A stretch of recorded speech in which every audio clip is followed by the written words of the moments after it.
Hello everyone, welcome to the channel. My name is Nihal. Let's discuss another important ASP.NET Web API interview question. Explain filters in ASP.NET Web API and its types. Filters are one of the most commonly used feature in ASP.NET Web API because they allow us to execute custom logic before or after an action method is executed. Instead of writing the same code inside every controller action, we can place that common logic inside the filter and reuse it across the application. This helps us keep our code clean, reusable, and easier to maintain. Filters are mainly used to implement what we call cross-cutting concern.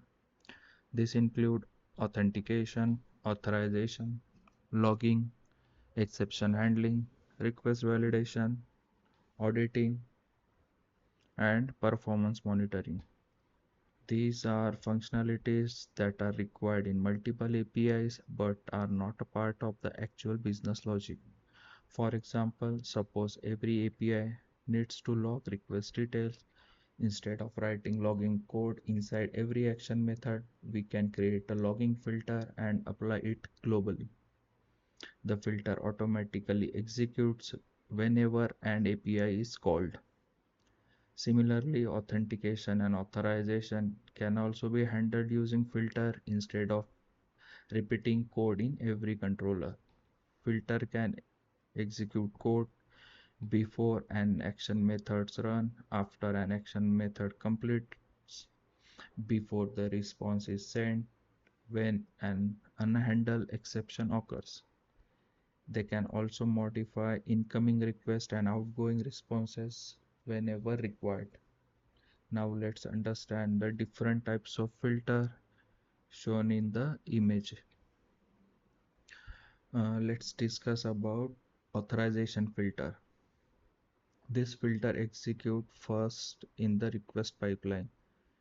Its primary purpose is to verify whether the user is allowed to access the requested resources.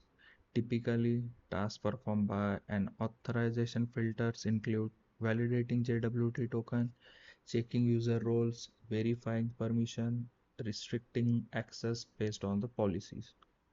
If authorization fails, the request is stopped immediately and the action method is never executed. For example, if user tries to access the admin API without the admin role, the authorization filter returns 401 unauthorized or 403 forbidden. This filter is commonly implemented using authorize attribute and authorization filter. Next, we have action filter. The second type is the action filter. The action filter execute immediately before and after the controller action method. They are mainly used for operation that should happen around action execution. Some common use cases include logging request, model validation, measuring execution time, performance monitoring, and auditing. Action filter provide two important methods on action executing. These methods execute before the action method. Second one is on action executed. This method executes after the action method finishes. For example, you may want to log when an API start executing and when it finish. Action filter are perfect for this scenario. After that we have a result filter. A result filter execute before and after the action result is sent to the client. Unlike action filter, they don't execute around the controller action. Instead, they execute around the response generation. Common use case include a formatting response, compressing data, modifying response object, adding custom headers. Result filters provide two methods: on action result executing, on result executing. This runs before the response is sent. On result executed runs after the after the response has been generated. Suppose you want every API response to include a custom header, a result filter is the good place to implement that. After that, we have exception filter. This filter execute only when an unhandled exception occur. Instead of writing try catch block inside every action method, we can handle exception globally using exception filter. Typically, use case include global exception handling, error logging, returning custom error responses, sending user-friendly error messages. The main method is on exception. Whenever an exception occurs, this method is automatically executed. For example, if a database connection failed, the execution filter can log the error, return a structured JSON response, send an HTTP 500 internal server error back to the client. This makes exception handling centralized and much cleaner. Now let's discuss the execution order of filters. One interview question that is frequently asked is what is the execution order of filters?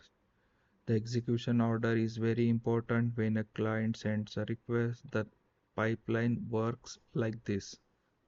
First, a request is received. After that, authorization filter execute. Then action filter execute before the controller action.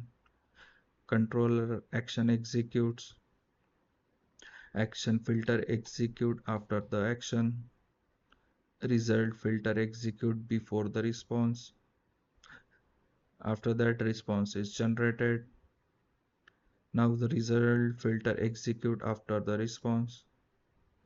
Response is sent back to the client. If an exception occur anywhere in this pipeline, the execution filter is triggered immediately to handle it. This execution order is commonly asked in interview, so it's good to remember.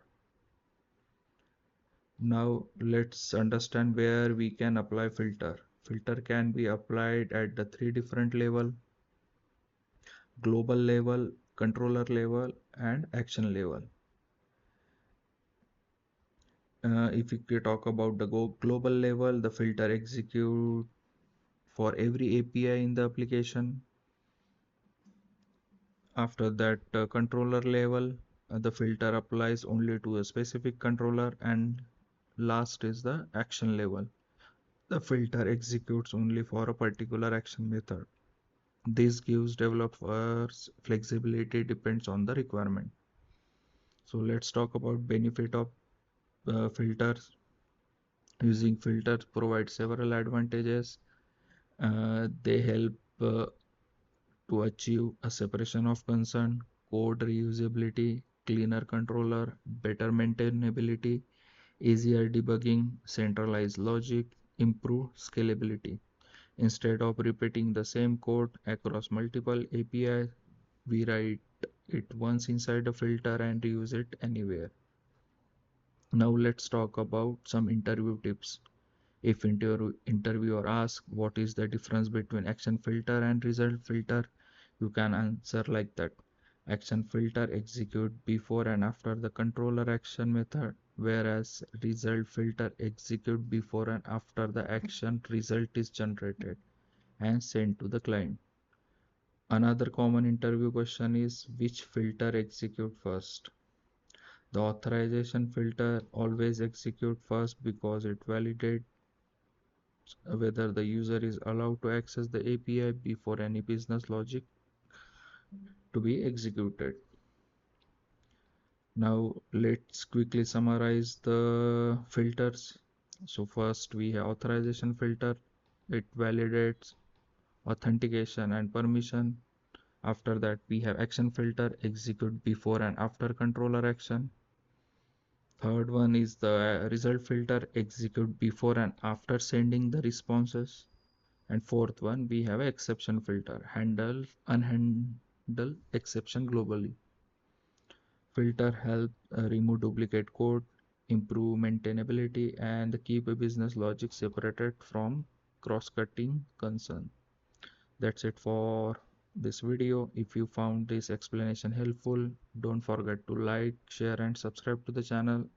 We'll see you in the next Web API interview question. Thank you.